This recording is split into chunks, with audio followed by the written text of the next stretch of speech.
Bapak Ibu yang mau saya muliakan, saya teringat satu malam saya mendengarkan petuah dan mawaid dari Abah terkait bagaimana cara orang-orang yang tidak mencintai Indonesia, bagaimana cara mereka pengen menghancurkan Indonesia. Saat itu Abah Lutfi dawuh kepada kita semuanya, nah, pengen menghancurkan Indonesia itu caranya adalah dengan menghancurkan Nahdlatul Ulama. Bagaimana cara menghancurkan Nahdlatul Ulama? Caranya gampang, dengan mengadu domba sesama kiai. Kiai ribut dengan kiai, Habib ribut dengan Habib, Gus ribut dengan Gus, bahkan kiai ribut dengan habaib. Itu disampaikan Abah Lutfi sudah sekian tahun yang lalu, dan jawabannya adalah hari ini. Bagaimana di media sosial hari ini kita dibentur-benturkan antara kiai dengan habaib, saling mencela antara satu dan yang lainnya. Padahal mohon maaf, beliau menyampaikan sudah sekian tahun yang lalu.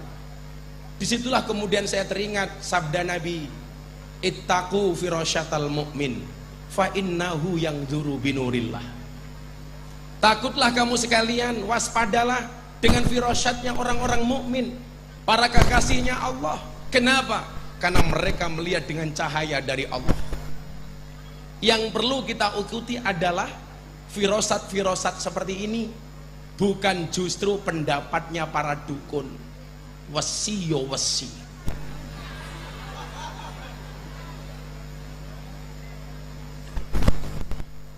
Mungkin ada Pak Polisi di sini. Saya kemarin tuh dilaporkan di Polres Jakarta Selatan oleh Persatuan Dukun Republik Indonesia, PDRI, atas tuduhan pencemaran nama baik dukun. Peristiwanya apa? Saya podcast sama jamaah saya Atta Halilintar. Atta tanya sama saya, Gus, saya mau tanya, kenapa dukun itu dipanggil orang pintar? Saya jawab, iya, dukun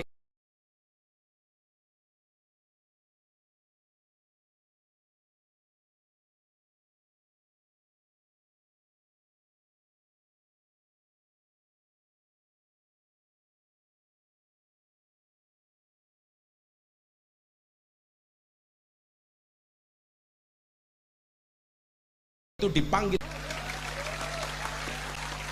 Saya bilang, kalau memang manusia itu mampu, seharusnya apa? Seharusnya dokter itu badannya paling sehat, karena dokter pekerjaannya menyehatkan orang lain.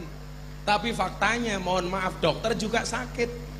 Bahkan di Jogja saya punya teman dokter spesialis THT, telinga hidung tenggorokan, orangnya malah budek.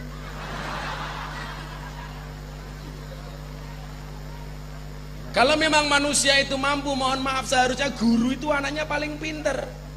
Wong guru itu pekerjaannya memintarkan anak orang lain. Tapi faktanya banyak anak guru yang goblok. Kalau memang manusia itu mampu, mohon maaf, Pak Polisi itu rumahnya seharusnya paling aman, karena polisi pekerjaannya mengamankan rumahnya orang. Tapi faktanya polisi sendiri tidak aman. Buktinya ada polisi ditembak polisi di rumahnya polisi.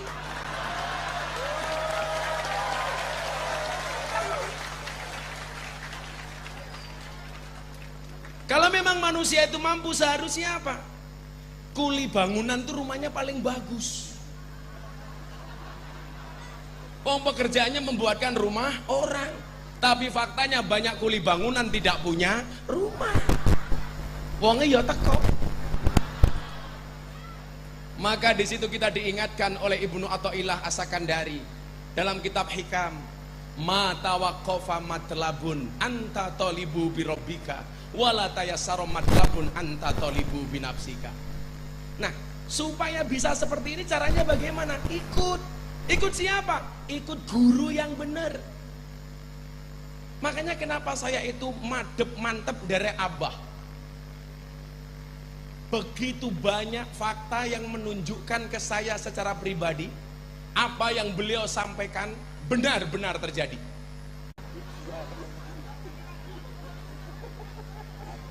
Lewat Pak.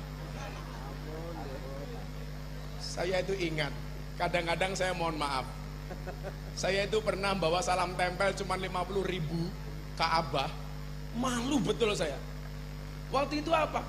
Saya malu kalau ketemu guru itu mohon maaf tidak ngalah berkah.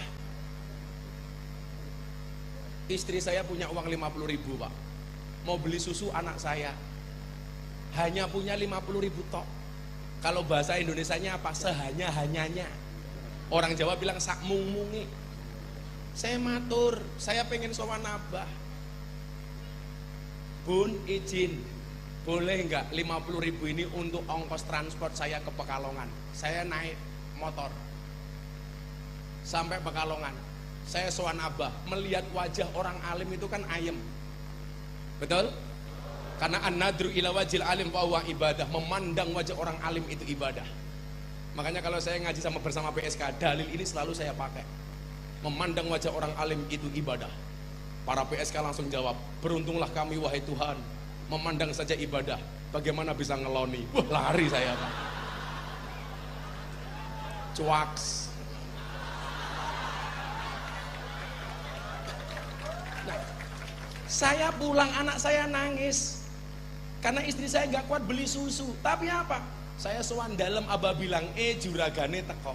Saya waktu itu mikir, saya miskin kenapa Abah panggil saya juragan? Saya pulang anak saya nangis Pak. Akhirnya malam itu mohon maaf anak saya nggak kuat nyusu Pak.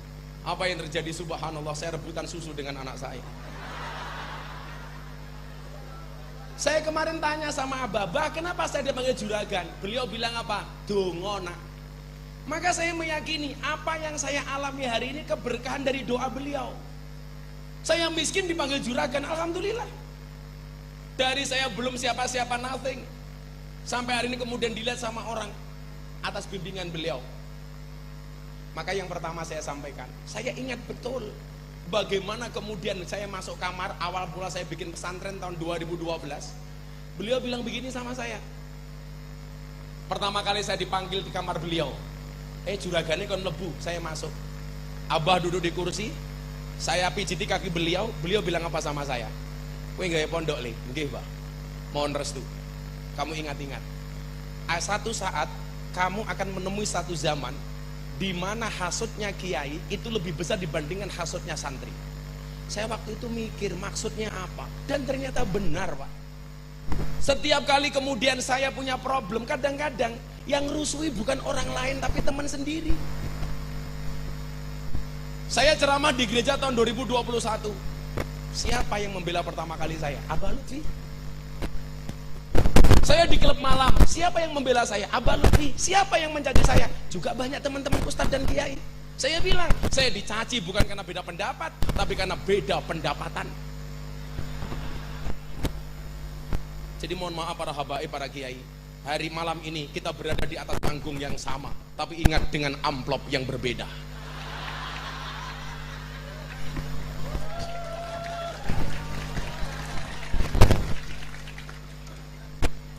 Saya kasih contoh sebelum saya lanjutkan soal pertempuran tadi itu. Betapa saya malu Mas. Pas saya diajar soal gereja itu, Abah belain saya. Mamah telepon, Le, dawi Abah sahur di Pekalongan. Di dalamnya Abah itu nggak mengenal buka puasa bersama, tapi mengenalnya sahur bersama. Sudah hampir imsak, saya baru sampai Tegal. Akhirnya saya sahur di Tegal. Subuh saya masuk kamarnya Abah. Abah sedang wirid. Betapa malunya saya. Abah yang mungkin dosanya cuma sedikit, lebih banyak kebaikannya. Setiap pagi beliau wirid sampai siang, menjelang siang, nggak berhenti. Tasbihnya panjang lebar, gede-gede, panjang-panjang. Saya tanya sama Abah itu kan amalnya sudah banyak, kenapa setiap pagi masih wirid seperti ini Abah? Beliau bilang apa? Le, Abah ki mursid, nambeli murid-muridku sing wirite kurang. Apa raisin matamu tak kata. Malu saya. Malu. malu saya. Karena saya ndablek, setelah saya nasihati beliau saya matur, nggih monggo Mbah dilanjut wirite, kula mangwakili mawon, Mbah. Tambah ndablek. Maksud saya apa? Ternyata yang beliau sampaikan dahulu hari ini benar-benar terjadi. Kiai nyerang Habib, oknum Habib nyerang Kiai. Tuduhan ke Habib yang tidak-tidak sampai diwacanakan tes DNA untuk Habaib. Ya Allah. Maksudnya apa? Kita malu, Pak. Saya teringat dengan apa yang disampaikan oleh Said Abdullah Al-Haddad. Beliau menyampaikan apa? Wa ala kafatil muslimin ayya'taqidu hubbahum wa mawaddatahum wa yu'adhimuhum wa yuwakiruhum bi ghairi huluin wala israfin. Hendaknya setiap orang-orang muslim untuk meyakinkan dirinya mencintai para habaib, menghormati para dzurriyyah tanpa melampaui batas dan berlebih-lebihan. Saya bilang, Abah itu tidak minta untuk dihormati, tapi kita yang butuh menghormati Abah, betul? Abah nggak minta disowani, tapi kita yang butuh sowan. Kowe iki sowan, nggawa masalah. Ora sosok gaya. Abah sare mau enteni. Abah pulang ngaji jam 2 malam masih kamu tunggu. Yo ora minggat-minggat, padahal mau nggawa masalah tak kandhani. Aku yo hoo.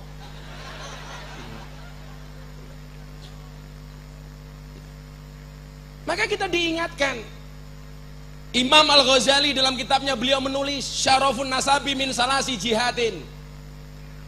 Kemuliaan nasab bisa ditinjau dari 3 sudut pandang. Yang pertama, al-intiha ila syajarati Rasulillah sallallahu alaihi wasallam. Nasab yang langsung terhubung dengan baginda Rasulullah Muhammad sallallahu alaihi wasallam. Fala yu'adilahu syai'un. Ini nasab nggak ada lawan. Maka guru saya berpesan, hormatilah para dzurriyyah karena nasabnya bukan nasibnya. Para dzurriyyah Rasul itu dihormati karena zatnya, sementara ahwal dihormati karena sifatnya. Para habaib dihormati karena zatinya, sementara para kiai dihormati karena sifatinya. Jadi mohon maaf, itu kan habibnya nakal, dablek. Jangan lihat perilakunya, lihatlah zatnya. Persoalan kita berbeda pendapat sah. Bukankah dalam kitab taklim kita diingatkan al-hurmatu khairum minat ta'ah. Saya dengan beberapa habaib yang dianggap keras, berbeda pendapat, tapi ingat, perbedaan pendapat saya tidak mengurangi rasa hormat saya. Saya boleh tidak taat, artinya berbeda pendapat, tetapi tidak boleh mengurangi rasa hormat. Contoh, saya dulu dihubung-hubungan dengan Habib Rizik, Gus Miftah bermusuhan. Oh tidak, siapapun dzurriyyahnya Kanjeng Nabi wajib saya hormati, tapi tidak harus saya taati. Boleh berbeda pendapat. Contoh, umpamanya saya diperintah sama sahabat saya, sama guru saya, Miftah kamu ngimami sholat subuh. Saya jawab, mboten Kiai, jenengan mawon. Begitu saya jawab mboten, saya tidak taat sama perintah Kiai saya. Tapi ingat, ketidaktaatan saya karena hormat saya kepada Kiai saya. Miftah kamu ngimami, mboten Kiai mawon. Begitu saya jawab mboten, saya tidak taat. Tapi tidak taat saya karena hormat. Contoh ibu-ibu, sarapan, masakan sudah matang, ngaturi suaminya, ayo pak sarapan dulu. Suaminya bilang, mboten ibu riyen mawon. Kalau anda paham dalil ini akan menjawab, mboten kula ngenteni bapak. Awang Pekalongan ora. Ayo pak sarapan, mboten ibu riyen. Oke. Ceniningan yu, ceniningan. Wonge ya teko iki. Ya melu guyu. Biasanya jilbabe coklat.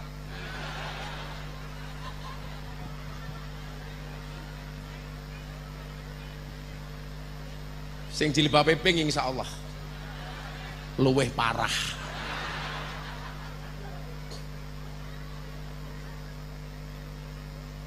ing dia ila sajarati Rasulillah. Ini nggak ada lawan, fala yu'adilahu syai'un.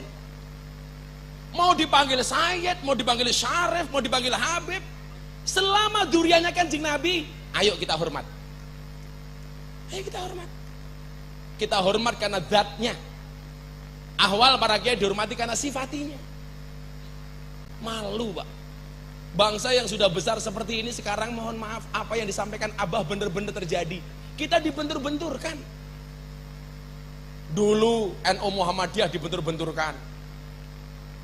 Gak berhasil, sesama orang NU dibentur-benturkan. Makanya kenapa saya sering membuat syair-syair tentang itu sekarang. Bapak NU, Ibu Muslimat. Aku sing kesel bengok-bengok. Bapak NU, Ibu Kakang Ansor, Ade Fatayat, tahlilane saben malam, mulai tahlilan padha nggawa rahmat goblok. Berkat sing dipikir.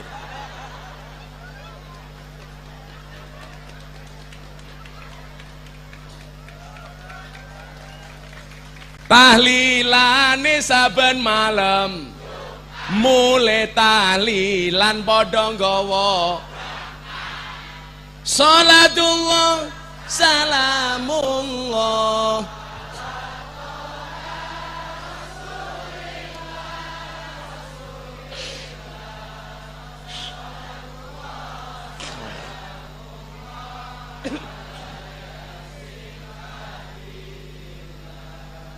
Salatullah salamullah.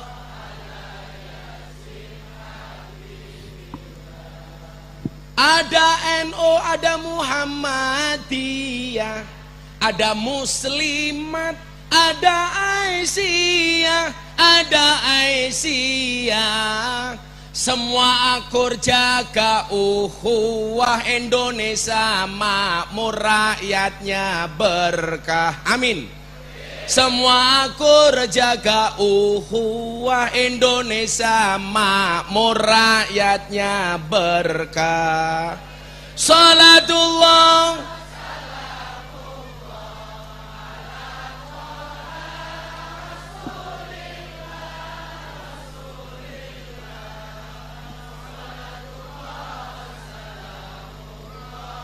ala yasin habibillah. Salatullah salam.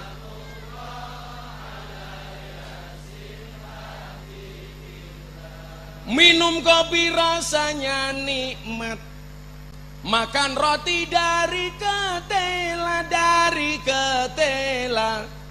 ayo ngaji dan bersolawat, Habib Lutfi Abah Indonesia.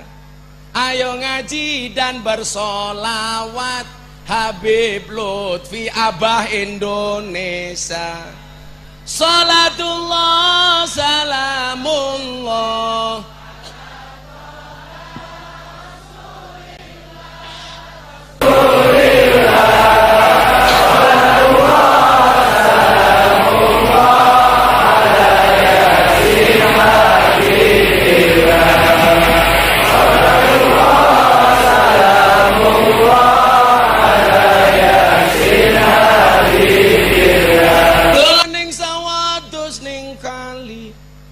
Kayu nongko digawe lemari, Gus Miftah gagalan sregep ngaji. Oke, rondo sing njaluk diajari ngaji yuk.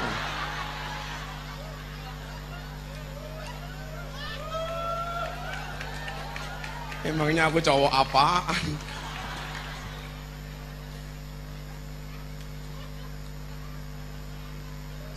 Habib Lutfi Habib Haddad Alwi njaluk ya wis. Pekalongan ngundang Gus Miftah, Habib Haddad Alwi lumayan gagah. Tapi sayang senajan gagah, bojone ora nambah-nambah.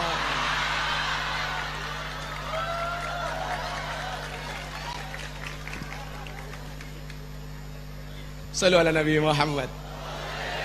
Al-intiha ila sajarati Rasulullah sallallahu alaihi wasallam.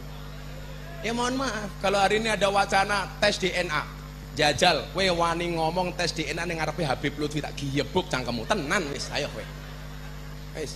Aku lak giyebuk cangkeme wong gara-gara njaluk tes DNA Abah, aku mlebu penjara ra apa-apa. Nggih napa mboten? Kok mbok ya tahu diri gitu. Lah sing ngaku habaib niku monggo lah. Tapi kalau memang nyuwun sewu, sanadnya mutawatir, cangkemmu ora usah gagas gitu. Wis to mlaku dhewe-dhewe. Nggih napa mboten, Bu? Nggih. Lho tenan nih. Sekali lagi, para habaib seperti Abah Lutfi tidak minta untuk dihormati, tapi kita yang butuh untuk menghormati. Beliau tidak minta untuk disowani, tapi kita yang butuh sowani. Niku mawon prinsipe. Rasa neko-neko. Al-intiha ila sajrati Rasulullah sallallahu alaihi wasallam. Dan saya termasuk orang yang hakul yakin mendapatkan berkah dari beliau. Saya dulu miskin gak punya apa-apa, alhamdulillah. Sekarang santri saya semuanya gratis. Padahal Anda tahu santri kalau makan subhanallah Gunung Merapi pindah ke piring.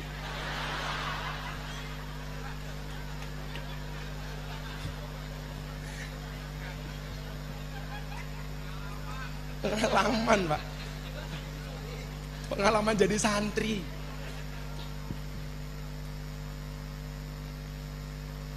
Yang kedua apa?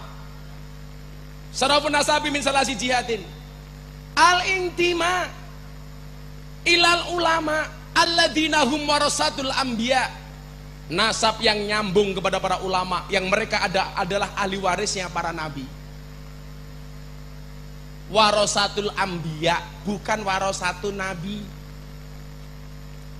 Makanya mohon maaf Mas, kamu boleh senang sama satu kiai, tapi nggak usah membanding-bandingkan dengan kiai lain. Falikuli syai'in pak-pakun. Semua orang punya pak-pak masing-masing.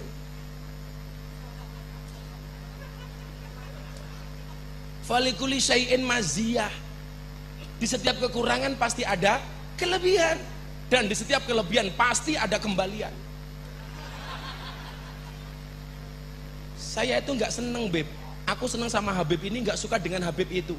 Kamu itu bukan Habib kok membanding-bandingkan Habib. Aku seneng karo kiai iki, nggak seneng sama kiai itu. Derajatmu ora kiai kok banding-banding ke kiai. Kan lucu Pak.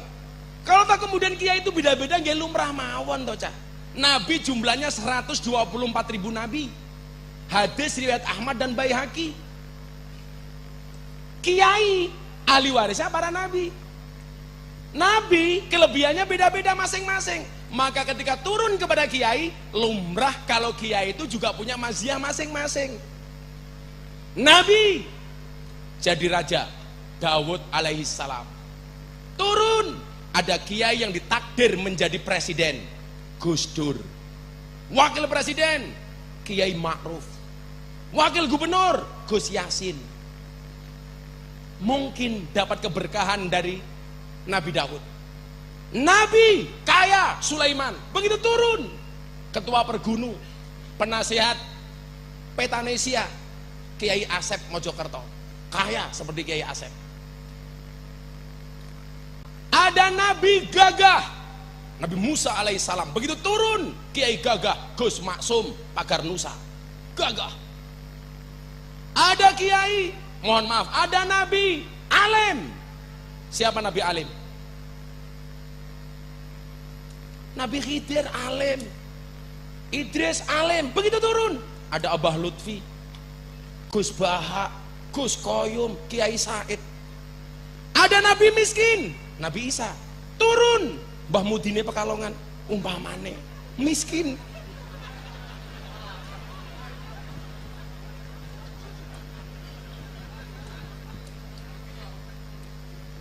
Ada Nabi tampan, Yusuf, begitu turun ada Kiai tampan. Siapa? Terima kasih, terima kasih.